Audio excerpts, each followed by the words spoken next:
தாவது மந்திரம். யதா நத்யஸ்யந்தமானா சமுத்ரே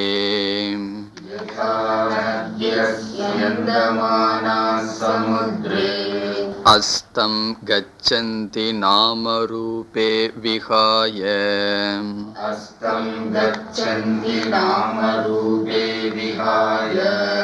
ததா வித்வான் நாமரூபாத் விமுக்தஹ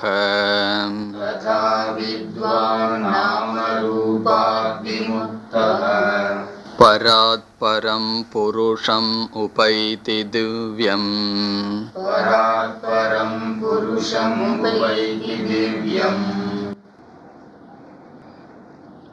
இந்த மந்திரத்தில் பிரயோஜனமும் வித்வான் ஞானத்தினுடைய லட்சணமும் அழகான உதாரணத்துடன் சொல்லப்படுகின்றது. யதா எப்படி, நத்யக நதிகள் எப்படிப்பட்ட நதிகள், ஸ்யந்தமானாக ஓடிக்கொண்டிருக்கின்ற நதிகள், சமுத்ரே அஸ்தம் கச்சந்தி சமுத்திரத்தில் அஸ்தத்தை அடைகின்றதோ அதில் ஒடுங்குகின்றனவோ. எப்படி ஒடுங்குகின்றன? நாமரூபே விகாய, விகாயன விட்டு விட்டு, துறந்து விட்டு, நாமரூபத்தை துறந்து விட்டு சமுத்திரத்தில் அஸ்தமனம் ஆகின்றதோ, ஒடுங்குகின்றதோ, ஒன்றாகி விடுகின்றதோ. ரொம்ப அழகான உதாரணம். இப்போ கங்கை, யமுனை, காவேரின விதவிதமான நதிக்கு விதவிதமான பெயர், விதவிதமான குளோரி, பெருமையெல்லாம் இருக்கும். அதெல்லாம் கடலுக்குள்ளே போன உடனே அந்த இண்டிவிஜுவாலிட்டி, தனித்தன்மையை இழந்து விடுகிறது. அப்படி ஓடிக்கொண்டிருக்கின்ற நதிகள் எப்படி சமுத்திரத்தில் தன்னுடைய நாமரூபத்தை விட்டு ஒன்றாகி விடுகின்றதோ அதுபோல என்ன ஆகுதாம்? ததா வித்வான் நாமரூபாத் விமுக்தக. அவ்விதமே வித்வான் ஞானியானவன் நாமரூபாத் விமுக்தக, நாமரூபத்திலிருந்து விடுதலை அடைந்தவன். நாமரூபாத் விமுக்தகன இங்கே சரீரம்தான் நாமரூபம். இந்த சரீரம்ங்கிற நாமரூபத்திலிருந்து விமுக்தி அடைந்தவன் பராத் பரம் புருஷம் திவ்யம் உபைதி. இங்கே பராத்னா மாயையை காட்டிலும் பரம். முதல் பரம்ங்கிறது மாயையை குறிக்கின்றது. பராத் பரம்னா மாயையை காட்டிலும் மேலான திவ்யமான சைத்தன்ய ரூபமான புருஷனை, பிரம்மத்தை அடைகின்றான். இப்போ எதிலிருந்து நமக்கு முக்தி வேணும்னா நாமரூபத்திலிருந்து முக்தி. உயிரோடு இருக்கும்போதே நாமரூபத்தில் பற்ற நீக்கிட்டோம்னா ஜீவன் முக்தர்கள். இறந்ததற்கு பிறகு நாமரூபமும் சென்று விடுகிறது. அப்படி நாமரூபத்திலிருந்து முக்தியை அடைந்தவன் பிரம்மத்தை அடைகின்றான். இனி பாஷ்யம். கிஞ்ச யதா நத்யக கங்காத்யாக ஸ்யந்தமானாக கச்சந்த்யக சமுத்ரே சமுத்ரம் பிராப்ய அஸ்தம் அதர்ஷனம் அவிசேஷ ஆத்மபாவம் கச்சந்தி பிராப்னுவந்தி நாம ச ரூபம் ச நாமரூபே விகாய ஹித்வா. எல்லாம் இந்த ஒரு மந்திரத்தை ஒரே வரியில் முடிச்சிடுறார். முதல் வரியில் உதாரணம் அப்படியே சொல்கிறார். நத்யகங்கிறது கங்கை முதலிய நதிகள், ஸ்யந்தமானாகன கச்சந்தியக ஓடிக்கொண்டிருக்கின்ற நதிகள், சமுத்திரம் பிராப்ய சமுத்திரத்தை அடைந்து, அவிசேஷ ஆத்மபாவம் கச்சந்தி ஒரு விதமான விசேஷம்னா பேதங்கள், தனிப்பட்ட தன்மையை இழந்து விடுகின்றன. பிராப்னுவந்தி எப்படின்னா நாம ச ரூபம் ச நாமரூபே விகாய ஹித்வா, நாமரூபத்தை விட்டு ஒன்றாகி விடுகின்றன. அதுபோல ததா அவித்யாகிருத நாமரூபாத் விமுக்தக சன், அவித்யினால் செய்யப்பட்ட நாமரூபத்திலிருந்து விடுபட்டவனாக வித்வான் பராத் அக்ஷராத் பூர்வோக்தாத். பராத் என்றால் அக்ஷராத் பரகன் ஏற்கனவே சொல்லப்பட்டது, அதை ஞாபகப்படுத்துகிறார். மாயையை காட்டிலும் மேலான என்பது பொருள். பராத்னா அக்ஷராத், இங்கே மாயாயாகான்னு பொருள். மாயையை காட்டிலும், முன்பு சொல்லப்பட்ட மாயையை காட்டிலும் பரம் மேலான திவ்யம் புருஷம் யதோக்த லக்ஷணம், ஏற்கனவே வர்ணிக்கப்பட்ட அந்த புருஷனை உபைதி உபகச்சதி அடைகின்றான். இதில் விசேஷமாக பாஷ்யக்காரர் ஒன்றும் சொல்லலை. உதாரணம், நல்ல உதாரணம். இது சிந்திச்சு பார்த்தா நமக்கு நல்ல கருத்துக்கள் புரியும். அந்த இண்டிவிஜுவாலிட்டி தான், தனித்தன்மை தான் சம்சாரம். தனித்தன்மை, அந்த குவாலிஃபிகேஷன் போக போக பிறகு ஒன்றாக இருக்கின்றது அல்லது பிரம்மத்துடன் ஐக்கியம் ஆகின்றான். 9வது மந்திரம். சயோக வைதத் பரமம் பிரம்மவேத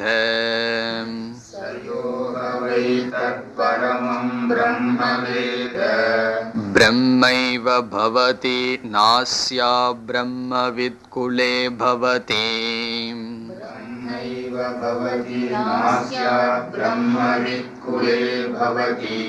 தரதி சோகம் தரதி பாப்மானம்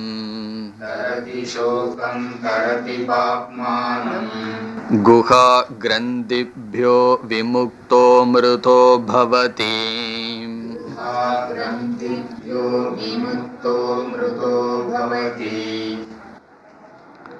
இதுவும் ஒரு குறிப்பிடத்தக்க மந்திரமானது. சக யக வை தத் பரமம் பிரம்மவேத.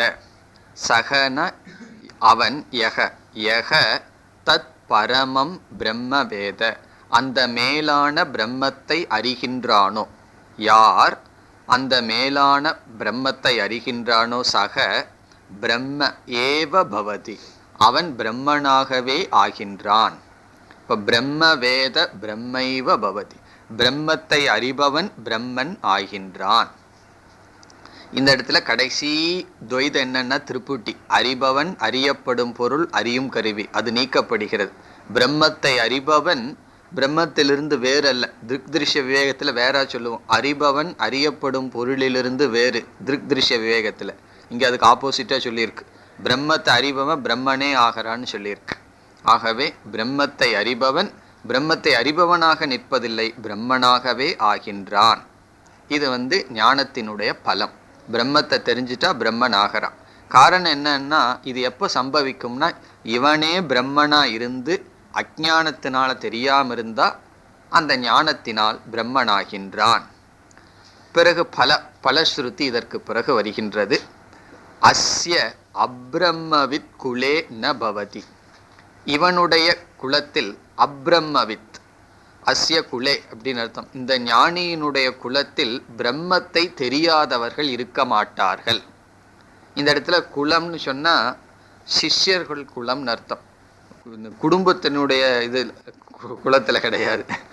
சிஷ்ய குலம், சிஷ்யர்களுடைய பரம்பரையில் அப்ரம்மவித் ந பவதி, சிஷ்ய குலே அப்படின்னு அர்த்தம்.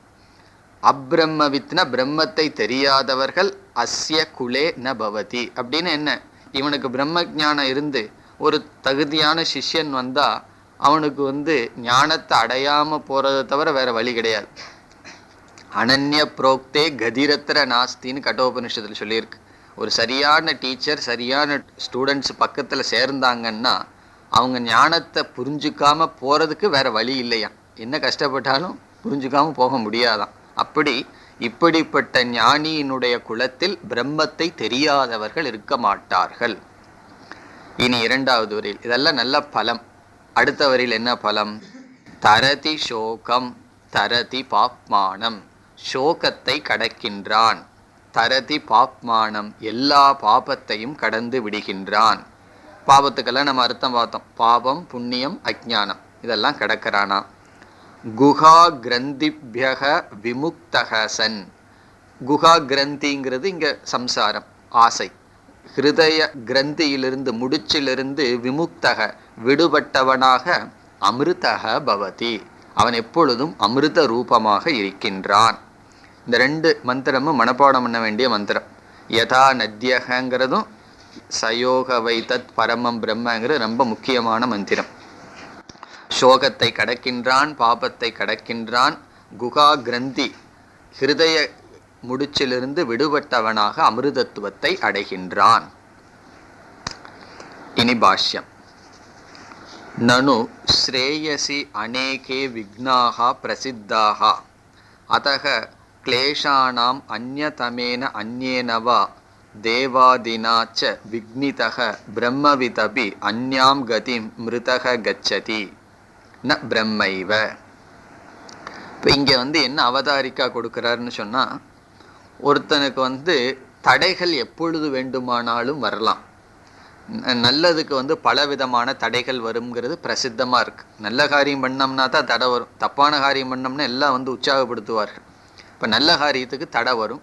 இப்போ ஞானத்தை அடைஞ்சதுக்கு அப்புறம் கூட அவன் பிரம்மத்தை அடையிறதுக்கு ஏதாவது தடை வருமா அப்படின்னு இங்கே கேட்குறார். கேட்டு அப்படி வராதுன்னு சொல்கிறார்.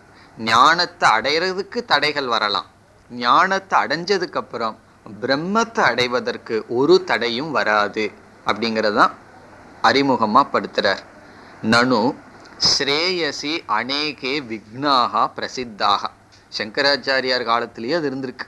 ஸ்ரேயசின்னா நல்ல காரியத்தை பண்ணோம்னா அநேகே விக்னாகா பலவிதமான தடைகள் பிரசித்தாகன்னு வேற போட்டுறார். உலகத்தில் ரொம்ப பிரசித்தமாக இருக்கான்.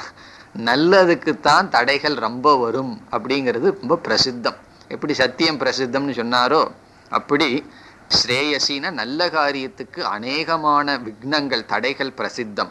அதக கிளேஷாதினாம் அந்யதமேன. கிளேஷகன்னு சொன்னால் அவித்யா அஸ்மிதா இப்படியெல்லாம் சில விதமான கிளேஷங்கள் யோக சாஸ்திரத்தில் சொல்லியிருக்கு. அப்படி அறியாமை அகங்காரம் இப்படிப்பட்ட கிளேஷங்கள் தடையா ஒருத்தன் பிரம்மத்தை அடையாமல் போகலாம். கிளேஷாதீனாம் கிளேஷானாம் அந்யதமேன அந்நேனவா தேவாதினா. பிறகு இந்த இந்திரன் முதலியவர்களெல்லாம் இவனுக்கு ஞானத்தை கொடுக்காம தடை பண்ணி விடலாம். இப்படி இந்திரன் முதலிய தேவர்களாலோ அல்லது அவனுடைய அந்த கரணத்தில் இருக்கின்ற தோஷம் முதலிய கிளேஷங்களினாலோ இவன் பிரம்மத்தை அடைய முடியாமல் வேறு கதிக்கு போலாம் ஞானத்திற்கு பிறகு என்பது பூர்வபக்ஷம். சங்கரர் சொல்ல போறார், ஞானம் வரைக்கும் தான் இப்படிப்பட்ட தடைகள் வரலாமே தவிர ஞானம் விட்டால் எந்த தடையும் கிடையாது என்று சொல்கின்றார். விக்னிதக பிரம்மவித் அபி. விக்னிதகன தடைப்படுத்தப்பட்டவனான பிரம்மவித் அபி அந்யாம் கதிம் வேறு ஒரு கதியை மிருதக சன் கச்சதி ந பிரம்மைவ. இறந்ததற்கப்புறம் பிரம்மவித்தும் கூட இப்படிப்பட்ட தடைகளினால் வேறு கதி போலாம் அல்லவா? ந பதில் சொல்றார், கிடையாது, அப்படி போக முடியாது. இவன் பிரம்மவித் ஆகிறதுக்கு தடைகள் வந்துடலாமே தவிர ஆனா பிரம்மவித் ஆயிட்டான்னு சொன்னா எந்த தடையும் வராது. அதை சொல்றார். வித்யா ஏவ சர்வ பிரதிபந்தஸ்ய அபநீதத்வாத். ஞானத்தினாலேயே எல்லா பிரதிபந்தங்களையும் நீக்கிவிட்டான். இதுல இருந்து என்ன தெரியுது? ஞானத்துக்கு பிரதிபந்தம் இருக்கு, ஞானம் அடைஞ்சதுக்கு அப்புறம் ஒரு பிரதிபந்தமும் கிடையாது. வித்யா ஏவ ஞானத்தினாலேயே சர்வ பிரதிபந்தஸ்ய அபநீதத்வாத் எல்லா பிரதிபந்தங்களை அவன் நீக்கிவிட்டான். இனி அடுத்தது ஒரு முக்கியமான வரி சொல்றார். அவித்யா பிரதிபந்த மாத்ரோகி மோக்ஷக ந அந்ய பிரதிபந்தக. மோக்ஷத்துக்கு ஒரு அழகான லட்சணம். அவித்யா பிரதிபந்த மாத்திரக. நம்ம மோட்சத்தை அடையாம இருக்கிறதுக்கும் சம்சாரத்துக்கும் இடையில என்ன கேப்னா அவித்யா, அஜ்ஞானம்தான். அஜ்ஞானம் ஒண்ணுதான் நமக்கு இடைவெளியாக இருக்கின்றது. இப்போ அவித்யா பிரதிபந்த மாத்திரக. அவித்யை என்கின்ற பிரதிபந்தமும் மட்டும் மோக்ஷத்துக்கு இருக்கின்றது. ஹி மோக்ஷக. மோக்ஷத்துக்கு அவித்யா மட்டும்தான் பிரதிபந்தம். ந அந்யக பிரதிபந்தக, வேறு பிரதிபந்தம் கிடையாது. காரணம் சொல்றார். ஏன் அப்படி? நித்தியத்துவாத் ஆத்மபூதத்வாஸ்ச. இந்த மோக்ஷம் நித்தியமாக இருக்கின்ற காரணத்தினால், அது ஆத்மஸ்வரூபமாகவே இருக்கின்ற காரணத்தினால் வேறு தடைகள் கிடையாது.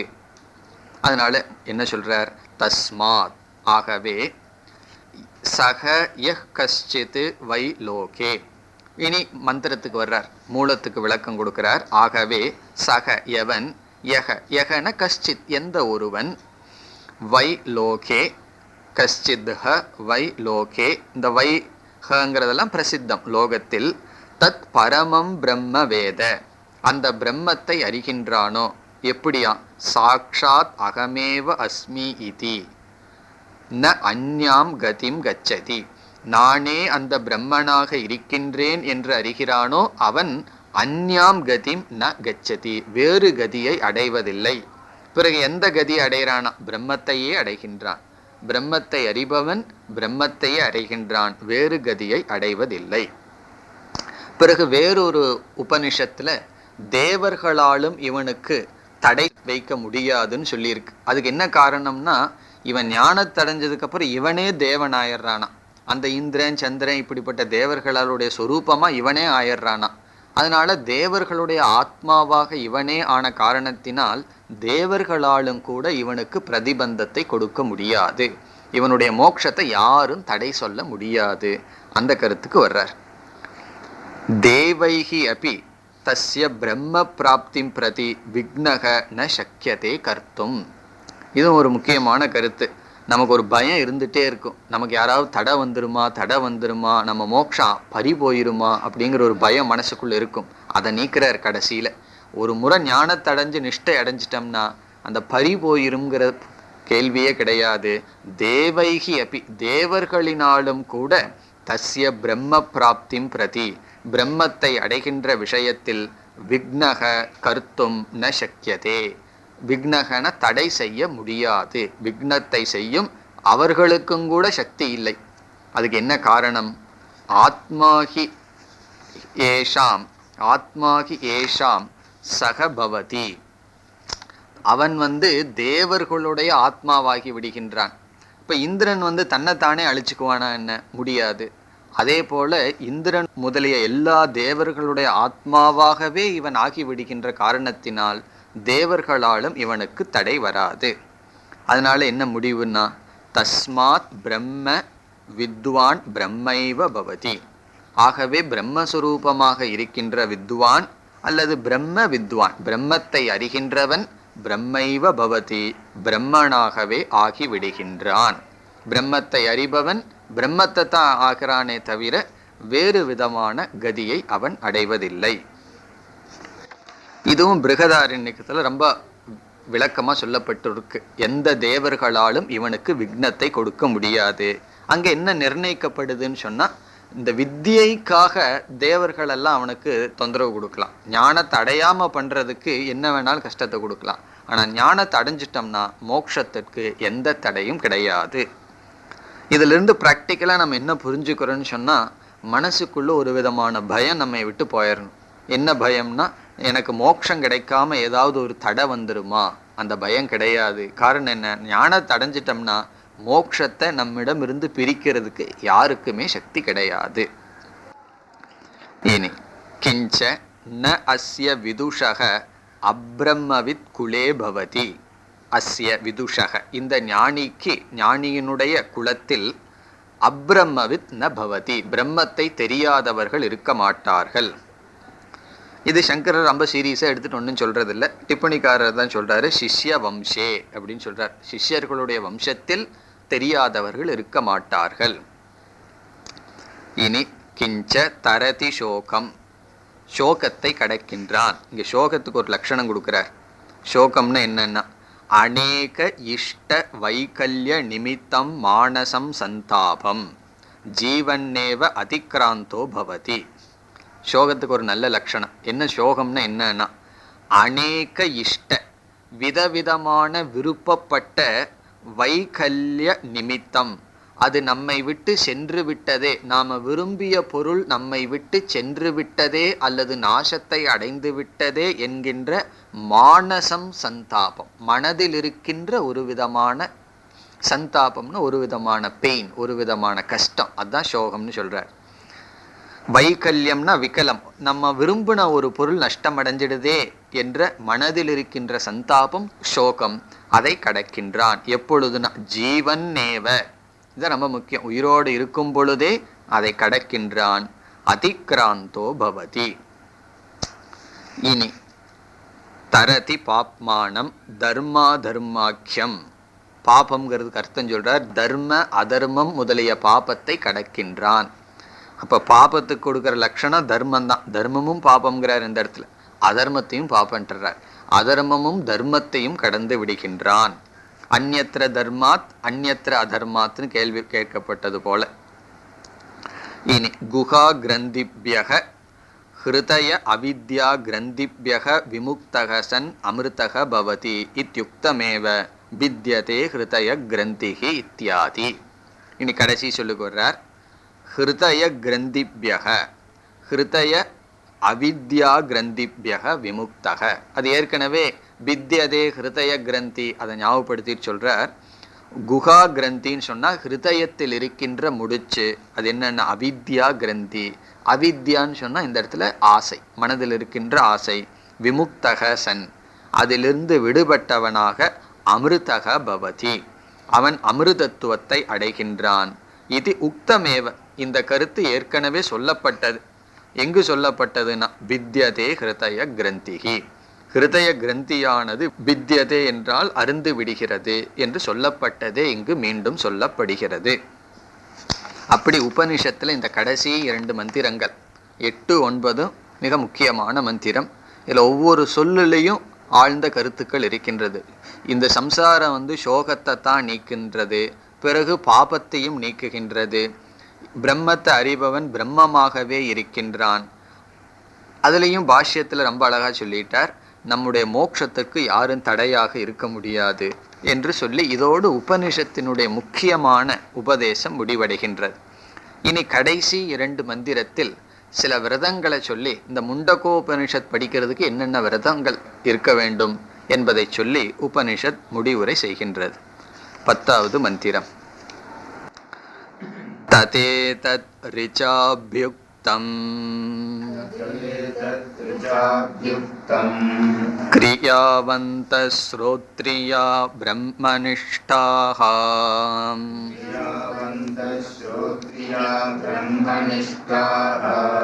ஸ்வயம் ஜுஹ்வத ஏகர்ஷிம் ஸ்ரத்தயந்தக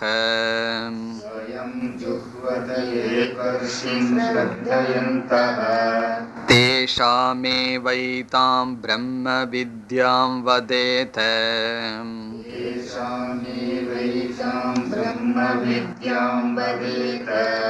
சிரோவ்ரதம் விதிவத் யைஸ்து சீர்ணம்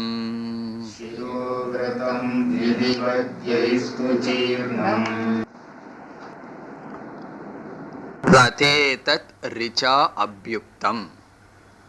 ததேதத்னு சொன்னா இங்கு சொல்ல போகின்ற கருத்தானது ரிச்சா என்றால் ரிக் மந்திரத்தால் சொல்லப்பட்டுள்ளது. ரிச்சா என்றால் ரிக் மந்திரத்தால் அபியுக்தம் சொல்லப்பட்டுள்ளது. ரிக் மந்திரத்தில் இப்படி ஒரு விதியானது சொல்லப்படுகின்றது. என்னவாம்? இப்படிப்பட்டவங்களுக்குத்தான் இந்த உபனிஷத்தை உபதேசிக்க வேண்டும் என்று அதிகாரித்துவம் இங்கு பேசப்படுகிறது. இது குருவுக்கு கொடுக்கின்ற இன்ஸ்ட்ரக்ஷன். யாருக்கு இந்த முண்டகோபனிஷத் சொல்லி கொடுக்கணும்னு சொன்னா இப்படிப்பட்டவர்களுக்குத்தான் இந்த உபனிஷத்தை சொல்லி கொடுக்க வேண்டும். எப்படிப்பட்டவர்களாம்? இது குருவுக்கு சொல்ற உபனிஷத் கொடுக்கின்ற ரிக் மந்திரம் குருவுக்கு சொல்கின்ற கட்டளை. நீ போய் எல்லாத்துக்கும் சொல்லி கொடுத்துட்டு இருக்காத, இப்படிப்பட்டவர்களுக்கு தான் சொல்லி கொடுக்கணுமா? எப்படிப்பட்டவர்களாம்? கிரியாவந்தக. முதல் குவாலிஃபிகேஷன் சிஷ்யர்களுக்கு. கிரியாவந்தகன கர்மயோகம் செய்தவர்கள், நிஷ்காம கர்மத்தை செய்தவர்கள் கிரியாவந்தக. கர்மயோகப்படி வாழ்க்கையை வாழ்ந்து மன தூய்மையை அடைந்தவர்கள் கிரியாவந்தக. இனி ஸ்ரோத்ரியாகா.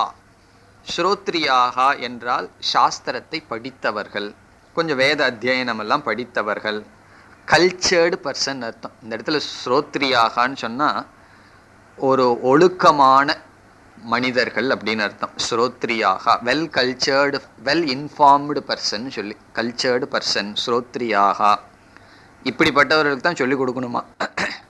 பிறகு அடுத்தது என்னன்னா பிரம்மனிஷ்டாகா. பிரம்மனிஷ்டர்களுக்கு தான் சொல்லிக் கொடுக்கணும். இதை கேட்டோடனே நமக்கு பிரம்மனிஷ்டர்களுக்கு சொல்லிக் கொடுக்கணும்னு என்ன அர்த்தம்னா, அதனால சங்கரர் சொல்லுவார் சகுண பிரம்மனிஷ்டாகா. சகுண பிரம்ம நிஷ்டர்கள் உபாசனை செய்தவர்கள் அர்த்தம். கமிட்டட் டு உபாசனா. நிர்குண பிரம்மத்தை யாருக்கு சொல்லிக் கொடுக்கணும்னா சகுண பிரம்ம நிஷ்டர்களுக்கு தான் சொல்லிக் கொடுக்க வேண்டும். இல்லை அப்படின்னா பரபிரம்ம நிஷ்டர்களுக்கு எதுக்கு சொல்லிக் கொடுக்கணும்? அவங்க எதுக்கு வருவாங்க கிளாஸுக்கு? ஃபர்ஸ்ட் ஆஃப் ஆல் அவங்க வாட்டி சந்தோஷமா உட்காந்துட்டு இருப்பாங்களே. அப்படி பிரம்மனிஷ்டாகான சகுண பிரம்ம நிஷ்டர்கள். கிரியாவந்தக அப்படிங்கிறது கர்மயோகம், பிரம்மனிஷ்டாக அப்படிங்கிறது உபாசனம். கர்மயோகமும் உபாசனமும் செய்தவர்கள். நம்ம சாதன சதுஷ்டய சம்பத்தியில கர்மயோகம் பண்ணா விவேகம், வைராகியம், முமுட்சுத்துவம் கிடைக்கும். உபாசனை பண்ணா சம, தம, உபரதி, சமாதான முதலிய சாதனைகள். பிறகு ஸ்ரத்தையும் இங்கே வரப்போகுது, ஸ்ரத்தையுடையவர்கள்னு சொல்ல போகுது. அப்படி சாதன சதுஷ்டய சம்பத்தியே தான் வேற விதத்தில் சொல்லியிருக்கு. இப்போ பிரம்மனிஷ்டாகனா எப்பொழுதுமே அந்த மன ஒருமுகப்பாட்டுங்கிற சாதனையில் ஈடுபட்டவர்கள், ஜபோனிஷ்டாகான்னு அர்த்தம். யார் ஒழுங்கா ஜபம் பண்ணிட்டு இருக்காங்களோன்னு அர்த்தம். இனி ஸ்வயம் ஜுஹ்வத ஏகர்ஷிம். ஏகர்ஷி என்பது ஒரு விதமான யாகத்திற்கு பெயர். இந்த அதர்வண வேதத்தை சார்ந்தவர்கள் அப்படி ஒரு யாகம் பண்ணியிருக்கணும். இப்போ இதுவரைக்கும் காமன் இந்த ஏகர்ஷிங்கிறது அதர்வண வேதத்தை சார்ந்தவர்கள் செய்யப்பட வேண்டிய கர்ம. இப்போ ஏகர்ஷினா அதர்வண வேதத்தை சார்ந்தவர்கள், ஏகர்ஷி என்கின்ற ஸ்வயம் ஜுஹ்வதேன செய்தவர்கள், தானே செய்தவர்கள், அப்படி ஒரு யாகத்தை செய்தவர்கள். அது எப்படி செஞ்சிருக்கணுமா? ஸ்ரத்தயந்தக, ஸ்ரத்தையுடன் செய்தவர்கள். இப்போ இந்த இடத்த மட்டும் ஆனந்தகிரி என்ன சொல்றாருன்னா, இது அதர்வண வேதத்தை சார்ந்தவர்களுக்கு மட்டும் அனுஷ்டிக்க வேண்டிய நியமமே தவிர மற்றவங்களுக்கு அல்லன்னு சொல்றார். இப்போ முன்ன சொல்லியிருக்கேன், ஸ்ரோத்ரியா கிரியாவந்த ஸ்ரோத்ரியா பிரம்மனிஷ்டாகங்கிறது எல்லாத்துக்கும் பொதுவான தகுதி. ஏகர்ஷி அப்படிங்கிற யாகத்தை யார் செஞ்சிருக்கணும்னா, ஒருத்தன் அதர்வண வேதியா இருந்தா இது அதர்வண வேதத்தை உபனிஷத் படிக்கிறதுனால அவன் அந்த யாகத்தை பண்ணிட்டு வந்திருக்கணும். இப்படிப்பட்டவங்களுக்கு தான் இந்த உபனிஷத்தை டீச் பண்ணணும்னு சொல்லுது. தேஷாம் ஏவ ஏதாம் பிரம்ம வித்யாம் வதேத. தேஷாம்னா இப்படிப்பட்டவர்களுக்குத்தான், ஏதாம் இந்த பிரம்ம வித்யாம் இந்த உபனிஷத்துல சொல்லியிருக்கிறபடி இந்த வித்யை வதேத எடுத்துரைக்க வேண்டும்.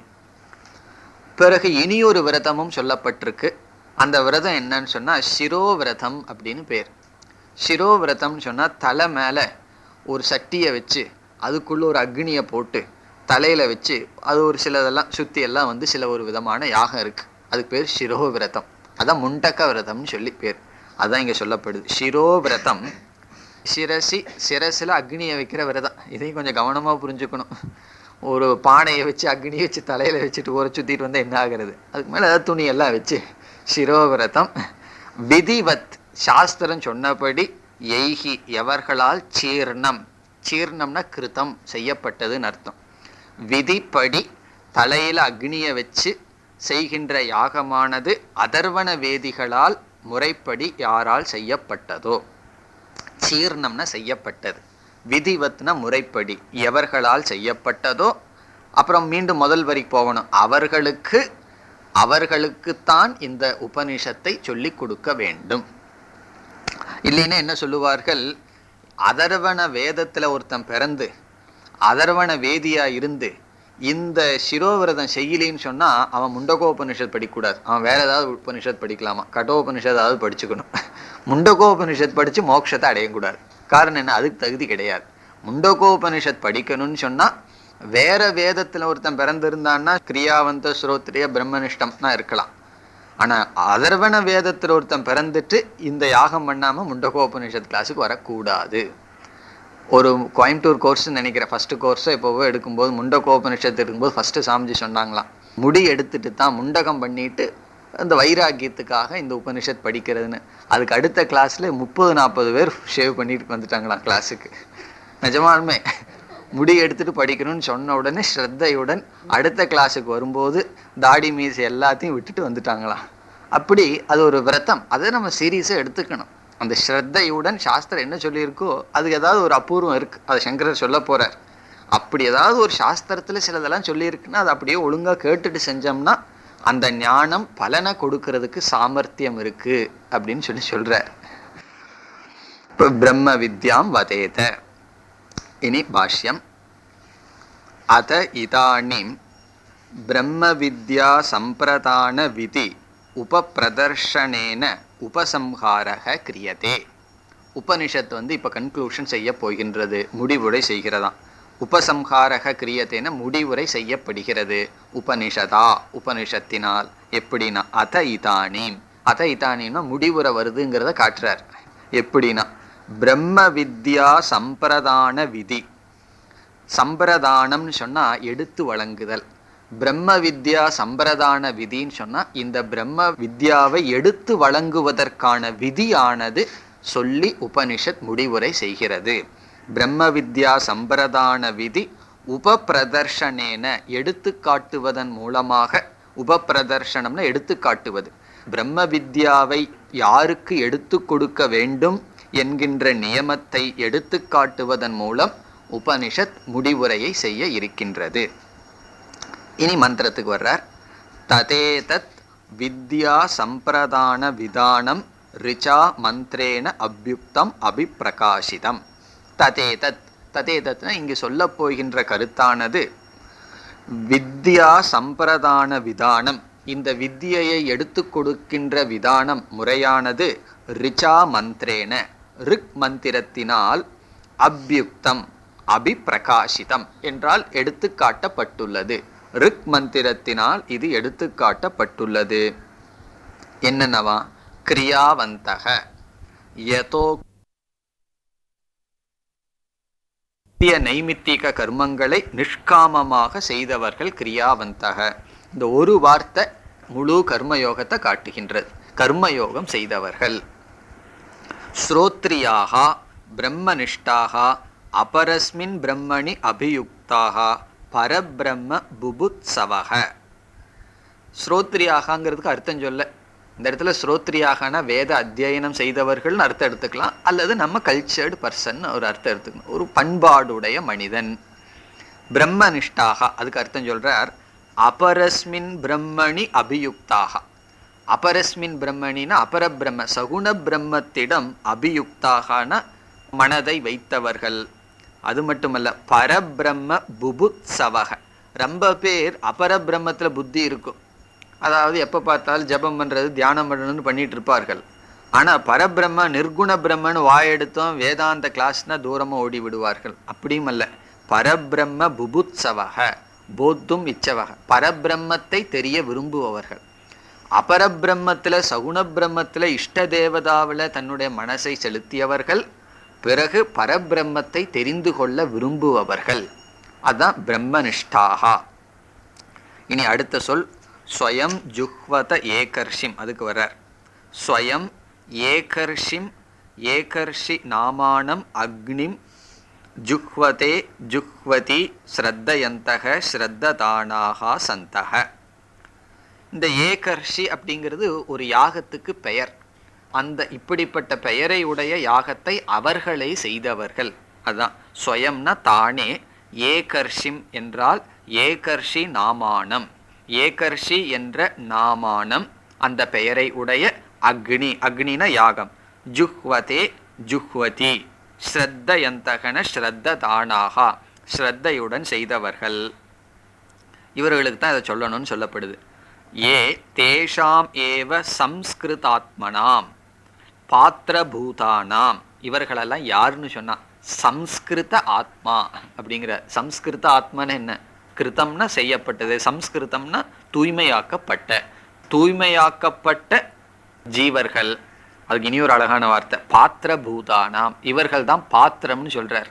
இல்லை அப்படின்னா இப்படி இல்லாதவங்களுக்கு சொன்னா என்ன ஆகும்னா ஒவ்வொரு சொல்லும் ஓவர்ஃப்ளோ ஆயிரும், உள்ளேயே போகாது, வெளியே போகும், காதுக்குள்ளேயே போகாது. அப்படி பாத்திரபூதானாம் இவர்களுக்கு தான் இந்த உபனிஷத் உள்ளே செல்லும்.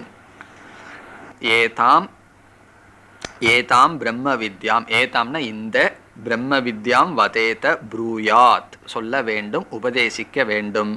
இனி கடைசி சொல்லுக்கு வர சிரோவிரதம் சிரசி அக்னி தாரண லக்ஷணம். சிரோவிரதம்னா சிரசி தலையில அக்னியை சுமக்கிறது. அப்படிப்பட்ட விரதம் யார் செய்தார்களோ அவர்களுக்குத்தான் இந்த உபனிஷத்தை உபதேசிக்க வேண்டும். இதெல்லாம் கிடையாது. இன்னைக்கு உபதேசிக்கிறவங்களும் இந்த விரதம் பண்ணல, கேட்குறவங்களும் இந்த விரதம் பண்ண கிடையாது.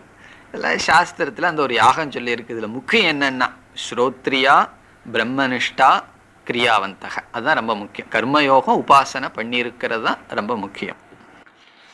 யதா ஆதர்வணானாம் வேத விரதம் பிரசித்தம். இப்போ இந்த இடத்துல சங்கராச்சாரியார் போட்டுறார், இப்படி சொல்லிட்டோம்னா நம்ம யாருக்குமே தகுதி இல்லையே அப்படின்னா ஆதர்வணானாம் வேத விரதம் பிரசித்தம். அதர்வண வேதத்தை சார்ந்தவர்களுக்கு இது பிரசித்தம்னு சொல்றார். இப்போ அதர்வண வேதத்தில் பிறக்காதவர்களுக்கு இதெல்லாம் அவசியம் கிடையாது. இனி கடைசி சொல் எஸ்து எய்ஹி எது தது சீர்ணம் விதிவத் யதா விதானம் தேஷாம் ஏவச்ச. எஸ்து விதிவத் சீர்ணம்னு சொல்லப்படுது, எவர்களால் முறைப்படி இது செய்யப்பட்டதோ.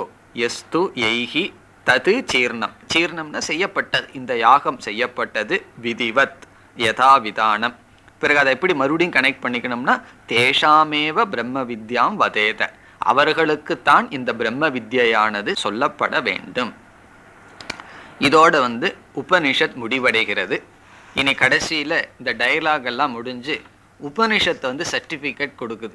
இது வரைக்கும் யாரு பேசிட்டு இருந்தா? குரு சிஷ்யனுடைய சம்வாதமா இருந்தது. இனி உபனிஷத்து என்ன சொல்லுது? உபனிஷத்து என்ன இத்தனை நேரம் யாரு சொன்னான்னு கேட்கக்கூடாது. இத்தனை நேரம் உபனிஷத்து தான் பேசிச்சு, அது குரு சிஷ்யனுடைய பேச்சில் பேசிச்சு. சிஷ்யன் ஒரு கேள்வியை கேட்டான், குரு பேச ஆரம்பிச்சிட்டார். இனி உபனிஷத் கடைசியில் என்ன சொல்லுது? இந்த குரு சொன்னது சத்தியம், இவ்வளவு நேரம் சொன்னது உண்மை, இந்த உபநிஷத்துல சொன்ன கருத்தெல்லாம் சத்தியம்தான். இந்த குழந்தைக்கு சொல்ற மாதிரி, இது இத்தனை நேரம் நீ கேட்டது எதுவோ அது உண்மைதான் அப்படின்னு சொல்லி உபனிஷத் சொல்லி முடிக்கின்றது. கடைசி மந்திரம் ததே தத் சத்யம் ரிஷிரங்கிரா ப்ரோவாச்ச நைததசீர்ணவ்ரதோ தீதே நமः பரமரிஷிभ्यः நமः பரமரிஷிभ्यः.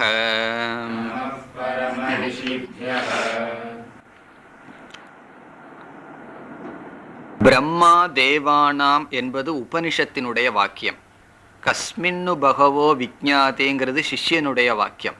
அதற்கு பிறகு வர்றதெல்லாம் குருவினுடைய வாக்கியம். இப்ப மீண்டும் உபனிஷத்தினுடைய வாக்கியம். உபனிஷத் என்ன சொல்லுது? ததே தத் சத்தியம். ததே தத் சத்தியம்னா இதுவரை நடந்தது சத்தியம், இதுவரை செய்யப்பட்ட உபதேசமானது சத்தியம். சத்தியம்னா அது சரிதான், அதுல எந்தவித சந்தேகமும் இல்லை. யார் சொன்னா இவ்வளவு நேரம்?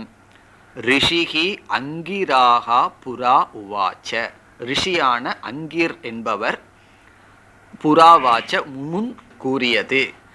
ரிஷி அங்கிரஸ் என்றவர் முன் கூறியவர். இதற்கு முன் உபதேசம் அவரால் செய்யப்பட்டது சத்தியம், அதுல சந்தேகம் கிடையாது. இந்த ரிஷி சொன்ன கருத்தானது சத்தியம். பிறகு கடைசியிலையும் தகுதி இல்லாதவர்கள் இதை படிக்க கூடாதுன்னு உபனிஷத் சொல்லி முடிக்கிறது. உபனிஷத் அதுல ரொம்ப முக்கியத்துவம் கொடுக்குது. காரணம் என்னன்னா, வேதாந்தம் படிச்சு புரியாட்டி பரவாயில்ல, தகுதி இல்லாதவர்களுக்கு இது இங்கிலீஷ் மெடிசன் மாதிரி, அது தேவையில்லாம உள்ள சாப்பிட்டோம் அப்படின்னா அது ரிசல்ட் கொடுக்காட்டி பரவாயில்ல, சைடு எஃபெக்டையே ஓவரா கொடுத்துரும். அப்படி இந்த வேதாந்தம் மட்டும் கொஞ்சம் பக்குவம் இல்லாதவங்களுக்கு கொடுத்தோம் அப்படின்னா அந்த வேதாந்தம் அவங்கள கர்மயோகத்திலையும் போக விடாது. ஏன்னா இதுதான் ஞானத்தை பேசிட்டு இருப்பாரு, உபாசனையிலையும் போக விடாது, ஞான நிஷ்டையும் கொடுக்காது. பிறகு அவர்கள் வாழ்க்கையை அழிச்சிடும். டபுள் எட்ஜ்டு வெப்பன் வேதாந்தம்ங்கிறது. அது அகங்காரத்தை நீக்கிறதுக்கு பதவா அகங்காரத்தை பூஸ்ட் பண்ணிடும். ஏன்னா வேதாந்தமும் தெரிஞ்சிருக்கிறனே அப்படின்னு சொல்லி. ஆகவே ந ஏதத் அச்சீர்ணவிரதக அதீதே. அதீதேன்னா நான் படிக்க வேண்டாம். இது யாரு படிக்க வேண்டாம்னா அச்சீர்ண விரதக, இந்த விரதத்தை செய்யாதவர்கள் இதை படிக்க வேண்டாம். ஆனா இதுல சொல்லி இருக்கிறதெல்லாம் சத்தியம்தான். தகுதி இல்லாதவர்களுக்கு இது உபதேசிக்க வேண்டாம்னு அர்த்தம். நான் அதீதேன்னு சொன்னா குரு தகுதி இல்லாதவர்களுக்கு இதை உபதேசம் செய்யக்கூடாது. இனி உபனிஷத் ரிஷிகளுக்கு நமஸ்காரத்தை செய்து முடிக்கின்றது. நம பரம ரிஷிபியக, பரம மேலான ரிஷிகளுக்கு நமஸ்காரம். பரபிரம்மத்தை அறிந்த ரிஷிகளுக்கு நமஸ்காரம்னு உபனிஷத்தே ரிஷிக்கு நமஸ்காரத்தை செய்கின்றது. மீண்டும் நம பரம ரிஷிபியக 2 முறை சொல்வதற்கு காரணம் சங்கரர் சொல்ல போறார். 2 கருத்து. ஒன்று ரெஸ்பெக்டுக்காக 2 முறை சொல்றது ஆதரார்த்தம். இனி ஒரு கருத்து சமாப்தி அர்த்தம். உபனிஷத் முடியுதுங்கிறத காட்டுறதுக்கு உபனிஷத் 2 முறை சொல்லும். ஏன்னா அந்த காலத்துல ஃபுல் ஸ்டாப் கிடையாது, பேராகிராஃப் கிடையாது, இதெல்லாம் கிடையாது. இந்த உபனிஷத் முடியுதுன்னு நம்ம எப்படி தெரிஞ்சுக்கணும்னா ட்வைஸ் 2 முறை சொல்லியிருந்தா அந்த சாப்டர் முடியுதுன்னு அர்த்தம். அப்படி இந்த முண்டகோபனிஷத் சமாப்தி அடைஞ்சதுங்கிறத காட்டுறதுக்கும் திவச்சனம் 2 முறை சொல்லப்பட்டுள்ளது. பிறகு ரிஷிகளுக்கு நமஸ்காரம், அந்த பெருமை, ரிஷிகளை நமஸ்காரம் பண்ண வேண்டும் என்கின்ற முக்கியத்துவத்திற்காகவும் 2 முறை நம பரம ரிஷிபியக, மேலான ரிஷிகளுக்கு நமஸ்காரம். ஏன்னா அந்த ரிஷிகளுக்கு இந்த ஞானம் இருந்ததுனால தான் இன்னைக்கு வரைக்கும் நம்ம எல்லாம் படிச்சுட்டு இருக்கோம். இனியும் அது அப்படியே போயிட்டு இருக்குமே பரம்பரையா. அப்படி இனி பாஷ்யம். ததேதத் அக்ஷரம் புருஷம் சத்யம் ரிஷி அங்கிரா நாம புரா பூர்வம் சௌனகாய விதிவத் உபசன்னாய பிருஷ்டவதே உவாச்ச. சங்கரர் ஞாபகப்படுத்துறார், இதுக்குள்ள நம்ம குரு பேரை சிஷ்யன் பேரையெல்லாம் மறந்துருப்போம்னு சொல்லி யாரு குரு யாரு சிஷ்யன் ஞாபகப்படுத்துறார். ததேதத் சத்தியம் புருஷம், இங்கு சொல்லப்பட்ட விஷயம் இந்த ஞானமானது சத்தியம். புருஷம், புருஷம் சத்தியம். புருஷம் உவாச்சன்னு அர்த்தம். இங்கு புருஷன் பேசப்பட்டது, பிரம்ம தத்துவம் பேசப்பட்டது, அது சத்தியம். யார் பேசினா? ரிஷிஹி அங்கிராஹா, அங்கிரஸ் என்கின்ற ரிஷி ஆனவர். நாம அந்த பெயரையுடைய ரிஷி. புரா பூர்வம், முன்ன சொன்னார். யாருக்கு சொன்னார்? சௌனகாய, சௌனகர் என்கின்ற சிஷ்யனுக்கு இதை சொன்னார். அவர் எப்படிப்பட்டவரா? விதிவத் உபசன்னாய, முறைப்படி அணுகியவர். பிருஷ்டவதே, அணுகுனா மட்டும் போதாது, கேட்கணும். குரு கிட்ட போய் சும்மா அணுகி பக்கத்தில் உட்கார்ந்துட்டா போதாதுன்னு சொல்றார். கேட்க வேண்டும், எனக்கு உபதேசம் செய்ய வேண்டும்னு கேட்க வேண்டும். பிருஷ்டவதே உவாச்ச, அப்படிப்பட்ட சிஷ்யனுக்கு, முறைப்படி அணுகி கேட்ட சிஷ்யனுக்கு எடுத்து சொன்னார் இந்த குரு. இந்த சொன்ன கருத்து அனைத்தும் சத்தியம். பிறகு என்ன நியமம் சொல்றார்? தத்வது அந்யக அபி ததைவ ஸ்ரேயோர்த்தினே முமுக்ஷவே மோக்ஷார்த்தம் விதிவத் உபசன்னாய ப்ரூயாத் இத்யர்த்தக. இங்கே சங்கராச்சாரியார் ஒரு நியமத்தை சொல்றார். இது போல என்ன பண்ணணுமா? தத்துவத்து, இதை போலவே. இங்க எப்படி ஒரு குரு வந்து ஒரு சிஷ்யனுக்கு எடுத்து சொன்னாரோ, அந்யக அபி, வேறு ஒருவர், ததைவ இதே போல, ஸ்ரேயோர்த்தினே ஸ்ரேயஸை விரும்புகின்றவனுக்கு, இப்படியே குருவானவர் வேறு எந்த ஒருவராக இருந்தாலும் ஸ்ரேயஸ விரும்பணும். பிரேயஸ் ரேயஸ்னு கட்டோபனிஷத்தில் பிரிக்கிறார் அல்லவா? தர்மார்த்த காமகங்கிறது பிரேயஸ், மோக்ஷகங்கிறது ஸ்ரேயஸ். அந்த ஸ்ரேயஸை நாடுபவர்களுக்கு, முமுக்ஷவே முமுக்ஷுக்களுக்கு, மோக்ஷார்த்தம் மோக்ஷத்திற்காக, விதிவத் உபசன்னாய முறைப்படி அணுகியவருக்கு, ப்ரூயாத் உபதேசிக்க வேண்டும். இத்தியர்த்தக, இத்தியர்த்தகன அதான் சாரமா. இங்க உபனிஷத்து ஏன் இப்படி சொல்லுதுன்னு சொன்னா, முறைப்படி ஸ்ரேயஸை விரும்புபவர்களுக்கு, மோட்சத்திற்காக முறைப்படி அணுகிய முமுட்சுக்களுக்கு இவ்விதம் எடுத்து சொல்ல வேண்டும். பிறகு நைதத் கிரந்த ரூபம் அச்சீர்ண விரதக அச்சரித விரதக அபி அதீதே ந படதி. நைதத், இந்த அச்சீர்ண விரதம், இந்த முண்டக விரதம்னு சொல்லப்பட்டதே, இதை செய்யாதவன் இதை படிக்க கூடாதுன்னு சொன்னா என்ன அர்த்தம்? கிரந்த ரூபம், இந்த அதர்வண வேதத்தை சார்ந்தவன் அதர்வண வேதத்தினுடைய உபனிஷத்தை படிக்கணும்னு சொன்னா அந்த விரதத்தை அவன் செய்திருக்க வேண்டும். இந்த கிரந்த ரூபம் அச்சீர்ண விரதகன அச்சரித விரதக. சரித்தம்னா செய்தல் நடவடிக்கை, அச்சரித்தம்னா செய்யாதது. இந்த விரதத்தை செய்யாதவன் ந அதீதே ந படதி, படிக்க கூடாது. அதுக்கு என்ன காரணம் சொல்றார்? சீர்ண விரதஸ்யகி வித்யா பலாய சம்ஸ்கிருதா பவதி இதி. சீர்ண விரதஸ்யன்னு சொன்னா பக்குவம் அடைந்தவன், தகுதியை அடைந்தவனுக்கு வித்யா பலாய சம்ஸ்கிருதா பவதி. இந்த வித்யானது பலத்தை கொடுக்கும் அல்லது பிரயோஜனத்தை கொடுக்கும். இந்த வித்யா யாருக்கு பிரயோஜனத்தை கொடுக்கும்னு சொன்னா, தகுதியுடையவர்கள் இந்த சாஸ்திரத்தை படிச்சோம்னா அப்படிப்பட்ட வித்யா பலாய சம்ஸ்கிருதா பவதி, அந்த வித்யை பிரயோஜனத்தை கொடுக்கும். இல்லைன்னா என்னன்னா, அந்த வித்யா நம்ம கிட்ட இருக்கும், அந்த வித்யாவினுடைய பலனை நம்ம அனுபவிக்க மாட்டோம். அதனாலதான் சகனாவவது அர்த்தம் சொல்லும் போது சங்கரர் சகனாவது சகனௌ புனக்துன்னு இருக்கு. ரெண்டுக்கும் ஒரே அர்த்தம் தான். சக நௌ அவது, சக நௌ புனக்து. அவதுன்னு சொன்னாலும் காப்பாற்றுன்னு அர்த்தம், புனக்துன்னு சொன்னாலும் காப்பாற்றுன்னு அர்த்தம். அப்போ அதுக்கு அங்கே பாஷ்யத்தில் எப்படி சொல்றார்?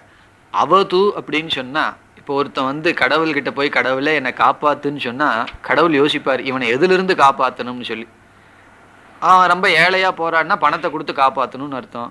ஒருத்தன் வந்து நோய்வாய்ப்பட்டு போய் கடவுளே காப்பாத்துன்னா பகவான் புரிஞ்சுக்குவார், இவனுக்கு ஆரோக்கியத்தை கொடுத்து காப்பாற்றணும்னு சொல்லி. அப்படி ஒரு சிஷ்யம் போய் கடவுளே காப்பாத்துன்னா எதிலிருந்து காப்பாற்றணும்னு பகவான் புரிஞ்சுக்குவாராம். ஒரு முமுக்ஷு போய் பகவானை போய் என்னை காப்பாத்துன்னு சொன்னா அங்க சொல்றார் ஞான பிரதானேன, ஞானத்தை கொடுத்து என்னை காப்பாத்துன்னு பகவான் புரிஞ்சுக்குவாராம். அப்ப அவதுங்கிறதுக்கு அர்த்தம் சொல்றார், இறைவா ஞானத்தை கொடுத்து என்ன காப்பாத்துன்னு அர்த்தம்.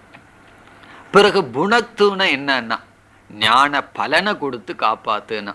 ஞானத்தை கொடுக்குறேன் ஞான பலனை கொடுக்க மாட்டேன்னு சொன்னா அது எப்படின்னா, உனக்கு பணம் கொடுக்குறேன் செலவு பண்ணக்கூடாதுங்கிறது போல. அப்படி ஞானத்தை கொடுத்து புணத்துனா என்ஜாய், அந்த ஞானத்தை நான் அனுபவிக்கணுங்கிறார். அப்போ ஞான பலனை கொடுத்து காப்பாற்று. ஏன்னா நம்ம அனுபவத்திலேயே சில சமயங்கள்லே இல்லை, அல்லது பல சமயத்தில் பார்க்குறோம், நல்லா தெரியுது ஞானம் இருக்குது, ஆனால் ஞானத்தினுடைய பலன் நம்ம கைக்கு வரமாட்டேங்குது. ஞானம் இருக்குது, ஞானம் இல்லைன்னா பரவாயில்ல, ஆனால் ஞானத்தினுடைய பலன் அனுபவிக்க மாட்டேங்கிறோம். அதைத்தான் இங்கே சொல்கிறார். இப்படி நம்ம தகுதிப்படுத்திட்டு ஞானத்தை அடைஞ்சோம் அப்படின்னா அந்த ஞானம் சம்ஸ்கிருதா பவதி, பலாய சம்ஸ்கிருதா. அப்போ தான் அந்த வித்யாவானது பலனை கொடுக்குமா. அதனால் எந்த இடத்துல லேக்கிங்னு சொன்னால் அதிகாரித்துவத்தில் தான். அதிகாரித்துவத்தை சரி பண்ணிட்டோம் அப்படின்னா ஞானம் உடனே பலனை கொடுக்கும். ஞானம் வந்து பலனை கொடுக்கலன்னு சொன்னால் ஞான புத்தியில் இருக்கு, அது பலனை வந்து நம்ம மனசு மூலியமாக தான் கொடுக்கணும். அங்கே மனசில் இன்னும் சம்ஸ்கிருதம் ஆகலை அப்படின்னு அர்த்தம். இப்போ அந்த புத்தியில் விஞ்ஞானமய கோஷத்தில் இருக்கிற ஞானம் பல ரூபமாக வரணும்னா மனோமய கோஷத்தில் கொஞ்சம் தகராறுன்னு அர்த்தம். அப்போ அதுக்கு என்னன்னா அதுக்கு தான் தகுதி. அதனால தான் உபநிஷத் கடைசியில் தகுதிக்கு இவ்வளோ முக்கியத்துவத்தை சொல்லுது. சங்கரர் வந்து சம்ஸ்கிருதா வித்யா பலாய சம்ஸ்கிருதாங்கிறார். அந்த வித்யா பலனை கொடுக்கறதுக்கு எப்போ தகுதினா தகுதியுடன் சாஸ்திரத்தை படிக்கும் பொழுது. இனி அவரே முடிக்கின்றார். சமாப்தா பிரம்ம வித்யா சா ஏபியக பிரம்மாதிபியக பாரம்பரிய கிரமேண சம்பிராப்தா தேபியக நம பரம ரிஷிபியக. சமாப்தா பிரம்ம வித்யா, இந்த பிரம்ம வித்யாவானது முடிவடைகிறது. சா இப்படிப்பட்ட பிரம்ம வித்யா ஏபியக பிரம்மாதிபியக, இங்கே யாருக்கிடம் துவங்குச்சு இந்த பிரம்ம வித்யா? பிரம்மா தேவானாம் பிரதம சம்பபூவ. அப்படி பிரம்மா முதலிய எந்த ரிஷிகளிடம் துவங்கி பரம்பரையாக வந்து கொண்டுள்ளதோ அந்த பரம்பரையில் வந்த அனைத்து ரிஷிகளுக்கும் நமஸ்காரம். அதை சொல்றார். ஏபியக பிரம்மாதிபியக, எந்த பிரம்மன் முதலியவர்களிடம் பாரம்பரிய கிரமேண சம்பிராப்தா, சம்பிராப்தான அடையப்பட்டது, பரம்பரையாக அடையப்பட்டிருந்ததோ தேபியக அப்படிப்பட்ட ரிஷிகளுக்கு நமக நமஸ்காரம். அவர்களெல்லாம் யாருன்னா பரம ரிஷிபியக மேலான ரிஷிகள். இப்போ எந்த பிரம்மா முதலியவர்களிடம் இந்த பிரம்ம வித்யா அடையப்பட்டு பரம்பரையாக இந்த பிரம்ம வித்யா வந்ததோ அந்த ரிஷிகளுக்கு நமஸ்காரம். இனி பரமம் பிரம்ம சாக்ஷாத் திருஷ்டவந்தக ஏ பிரம்மாதயக அவகதவந்தஸ்சதே பரம ரிஷயக தேபியக பூயோபி நமக. அவர்களுக்கு மீண்டும் நமஸ்காரமா. எப்படிப்பட்டவர்களாம்? பரமம் பிரம்ம சாக்ஷாத் திருஷ்டவந்தக. பரமம் பிரம்மங்கிறது இந்த இடத்துல நிர்குண பிரம்மத்தை சொல்றார். ஏன்னா அபரம் பிரம்ம வந்து எல்லாமே பார்த்துருக்காங்களே, எல்லா விதமானவர்களும் கொஞ்சம் ஜபம் பண்ணால் அந்த இறைவனுடைய சகுண பிரம்மத்தினுடைய பெருமையை தெரிஞ்சிடலாம். ஆனால் பரமம் பிரம்ம நிர்குண பிரம்மத்தை சாக்ஷாத், சாக்ஷாத்ங்கிறதுக்கு அர்த்தம் அகம் நான் என்று திருஷ்டவந்தக அறிந்தவர்கள்.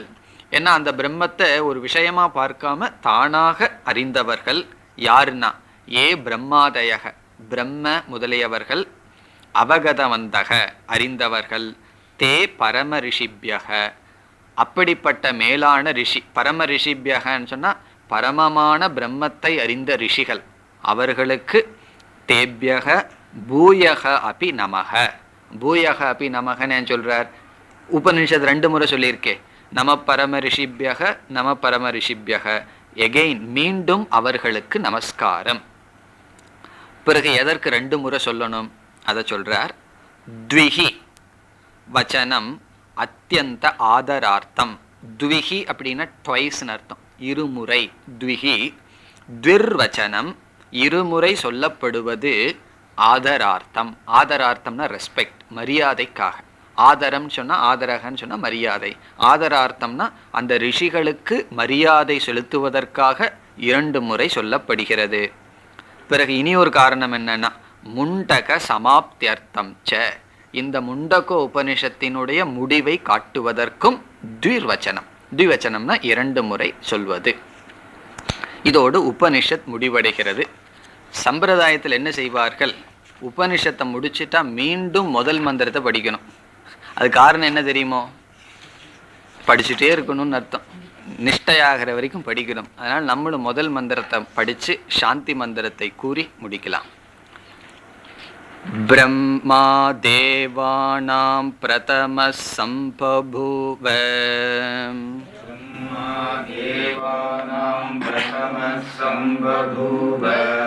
விஸ்வஸ்ய கர்த்தா புவனஸ்ய கோப்தா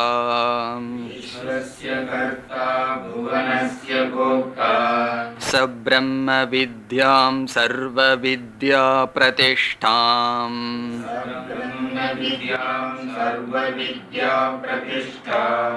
அதர்வாய ஜேஷ்டபுத்ராய ப்ராஹ